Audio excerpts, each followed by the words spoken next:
Part 2 is the lives of women in the societies. Now, looking to Byzantium, they were treated very differently according to what class they were in. High-class women were restricted to the household with very little freedom in this male-dominated society. They were forced to tend to the household, while lower-class women were forced to go out to work. So it was very little freedom in this male-dominated society for both classes, but in different ways, both relating to working for the household.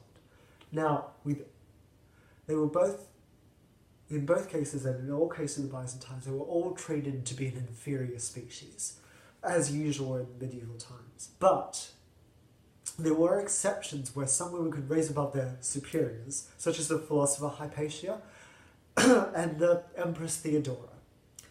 Now, in the Ottoman society, the middle class was very free, actually. They could go out, they could work, they could be the heads of their households. It was very free time for them. Of course, with occasional rules restricting to women, such as clothing and being with men and things like that, dowries, you know. And high-class women were quite different, usually constricted in harems, given very little freedom, like the Byzantines. However, they were given advanced education, unlike the Byzantines, as well as lavish living as the Byzantine upper class. But the lower class women, similarly to the Byzantine lower class women, were forced to work, usually with their husbands. But it was a much freer thing. They were given more options to work, and they usually did not live as uncomfortably. It was more rich society with the lower classes. It was more usually spread out. Now, there was always the lowest class for both of them, which was the prostitutes. These were always the lowest class of women. They were definitely not smiled upon. I'll read. But, however, with the Byzantines, they did elect to form a prostitute, a courtesan, Empress Theodora, to the throne as empress.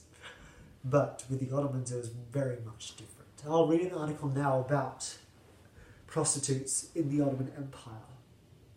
In the last years of Sultan Suleiman the Magnificent reign, 1522 to 1566, in 1565, the locals of a district called Saltinga got together and went to the local Qadi, or judge, and complained about 5 women.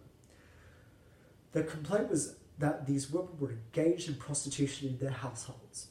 Only one of the 5 refused to appear before the judge when summoned. It was decided that the houses would be sold and the women expelled from the city. They were the scourge of society. Now, while women were constricted in both societies, they still had their activities. Well, in the Byzantine upper classes, there were some sources that cite that it was very constrictive anyway, such as in Kirkomenos' Strategicon, where he mentions, keep your daughters as prisoners, confined and inconspicuous.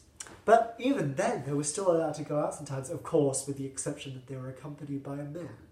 However, Ottoman middle-class women could go out all the day, like every week, to go to weddings, picnics, markets, you name it. They had freedom galore. Of course, again, 2 restrictions at the time. Now, finally concluding on the women, as I see it, the women were treated fairly according to the time. Of course, the standards now would be seen as sexist and imprisonment. In accordance to the times, it does seem like a fairly regular thing. The Byzantine class spectrum of women reflected evils and goods and extremes of 2 worlds, but with the Ottomans it wasn't as apparent because they weren't servant wives. However, there were servants in harems, which is a very low percentage of high class Byzantines. Now, the Ottomans were intelligent individuals, the Ottoman women.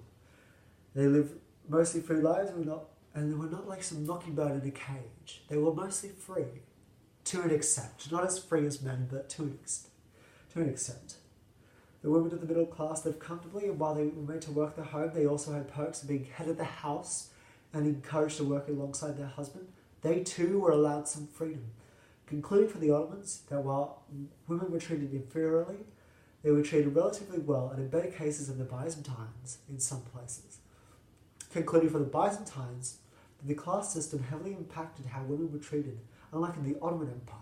Perhaps noble life is not as stifling as we believe it was, and perhaps freedom was not as big a commodity, a valuable of a commodity as it is now, but we must draw our own conclusions, however tainted by now's ideals. Women were treated better in the Ottoman Empire according to standards, furthering the cause for female individualism in the way of the world's history. That is all, Mr. Sanger. Thank you for watching.